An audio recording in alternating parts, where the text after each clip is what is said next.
Hello Ayra. हाय। कैसी हो? ये देखो मैं आपके लिए क्या लेकर आई हूँ, आपके फेवरेट डोनट। आपको पसंद है ना? ये सब आपके लिए, और हाँ इसके अंदर ना चॉकलेट्स भी है, वो भी सिर्फ आपके लिए। थैंक यू आनी। You're welcome। अच्छा ये बताओ कि बाकी सब कहाँ है? मुझे कोई नजर ही नहीं आ रहा। वो लोग रूम में है और वो लोग सैड भी है। सैड? कहीं आपने किसी को तंग तो नहीं किया? नहीं, बाबा ने मम्मा को डिवोर्स दे दिया है। आयरा, बुरी बात होती है, बच्चे ऐसी बातें नहीं करते। क्या डिवोर्स गंदी बात होती है? आयरा, तुम कब आई? आयरा बेटा, नेक्स्ट टाइम ऐसा वर्ड यूज नहीं करोगे आप, ठीक है? बुरी बात होती है। चलो आप अपनी ड्राइंग करो। क्या हुआ? कोई बात हुई है? तुम लोग क्या बेहोश रहते हो? मुझे छोटी बच्ची बता रही है कि बाबा ने मम्मा को डिवोर्स दे दिए। हद हो गई है। इसे कैसे पता चला? इसके सामने तो किसी ने कोई बात नहीं की। इसने सुना होगा तभी तो कह रही है, वरना इस बच्चे को क्या मालूम। ओह हाँ यार आलिया, अम्मा ना जब से डिवोर्स फाइनलाइज हुई है ना मुसलसल रोई जा रही हैं।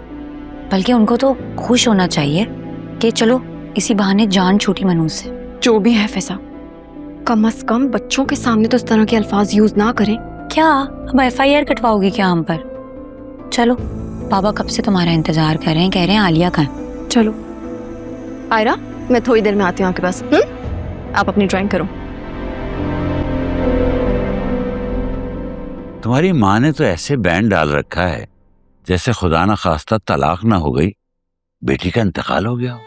अल्लाह ना करे बाबा, अल्लाह पाक सबको लंबी उम्र दे। बेटा हम 3 महीने से वकील के और अदालत के चक्कर लगा रहे हैं ताकि खुला मिल जाए, और जब उसने खुद तलाक भेज दी है तो सदमे के आलम में मुंह लपेटे क्यों पड़ी है भाई? अजीब सी बात है। बाबा, औरत की कामयाब या नाकामी के पीछे हमेशा माँ का हाथ होता है। एटलीस्ट हमारी सोसाइटी में तो यही समझा जाता है ना। और उन्हें ये लग रहा है कि तलाक जोयाबाजी की नहीं हुई है, बल्कि वो बहैसियत माँ नाकाम हो गई हैं। मैं भी शायद तुम सही कह रही हो, गलत लगता है ना। यहाँ कोई किसी को इल्जाम नहीं दे रहा। प्लीज अपनी माँ को समझाओ कि जरा अक्ल इस्तेमाल करे। बाबा मैं खुद उन्हें समझाऊंगी। वैसे सच पूछो तो मुझे ऐसा लग रहा है कि मेरे दिलो दिमाग से एक बहुत बड़ा बोझ हट गया हो। लेकिन एक बात समझ नहीं आई है, उसने इतनी आसानी से ये तलाक दे कैसे दी, जिसके पीछे वो हमें इतना भगा रहा था। मुझे तो लग रहा था कुछ ले दे के काम बनेगा। अब हो गया है ना, तो खुदा का शुक्र अदा करें।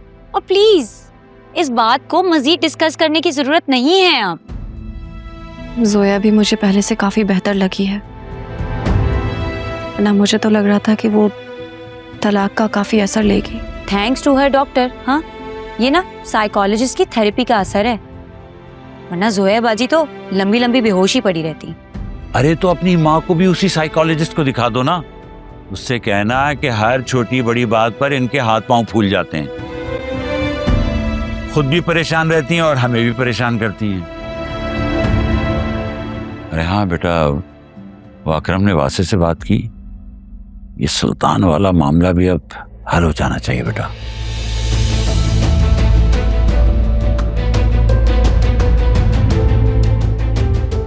क्या बात है, वासे का नाम आते ही तुम्हारा चेहरा मुरझा क्यों गया है? सब खैर तो है? खैरियत कहाँ बाबा? क्या मतलब? बस बाबा, वहाँ की प्रॉब्लम्स का भी यही हाल है। एक ख़त्म नहीं होती तो दूसरी शुरू हो जाती है। मैंने कल अकरम से बात की थी, लेकिन उसने अभी तक वासे से कोई बात नहीं की। अरे तो कब करेगा यार? हम कब तक डर डर के जिंदगी गुजारेंगे? ये सुल्तान ना किसी फितने से कम नहीं है। और उस फितने को इस घर का दरवाजा तुमने दिखाया है। जानती हूँ, और इसके लिए मैं बहुत शर्मिंदा भी हूँ बाबा। लेकिन बेटा तुम्हारी शर्मिंदगी से ये मसला हल तो नहीं हो जाएगा ना। कल से मैं ऑफिस ज्वाइन कर रही हूँ। फराज साहब से बात करूंगी कि वो वो अपने कॉन्टैक्ट से इस्तेमाल करें। प्लीज बेटा जल्दी करो। मैं आप लोगों के लिए चाय बना के लाती हूँ।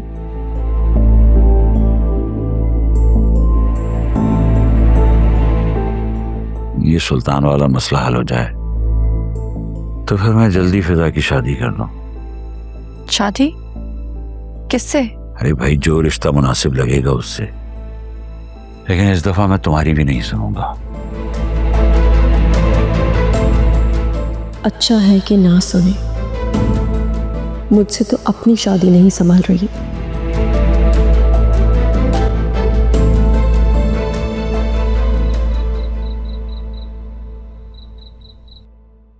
थैंक गॉड तुम आ गए। मुझे इतनी भूख लगी हुई है ना। भूख तो मुझे भी बहुत लग रही है। क्या बनाया है?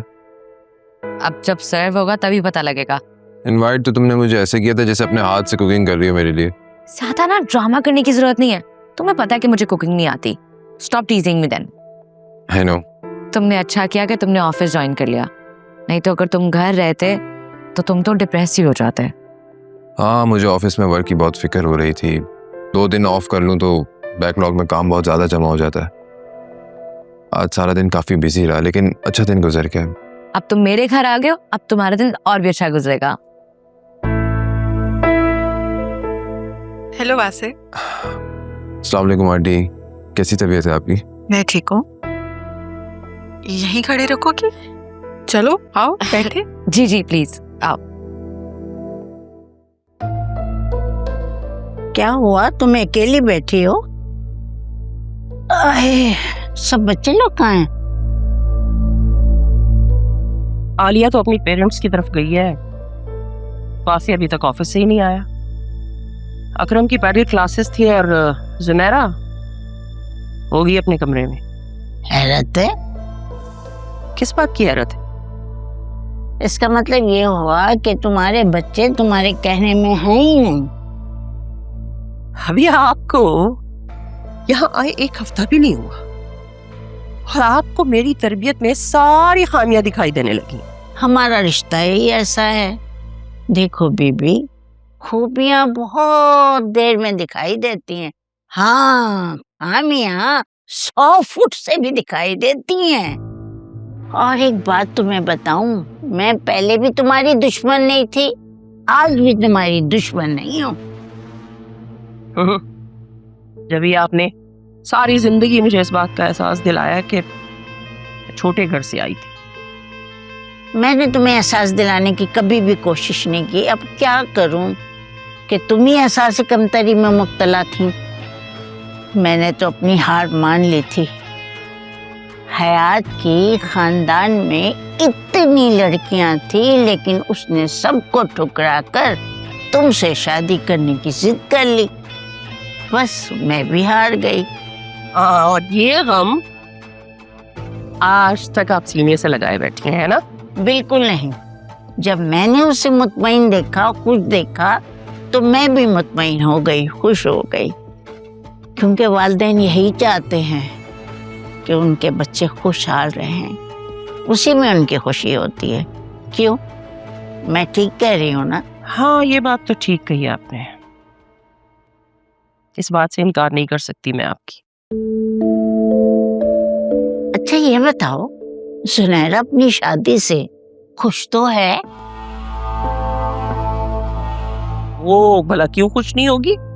हाँ, हयात ने इस रिश्ते को उसके लिए पसंद किया था और वो भला क्यों अपनी बेटी की पसंद का ख्याल ना करते?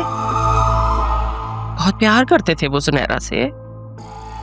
हाँ, तुम सही कहती हो। बाप अपनी बेटी को उसकी पसंद की हर चीज दे देता है, लेकिन नहीं देता तो उसकी पसंद का शौहर।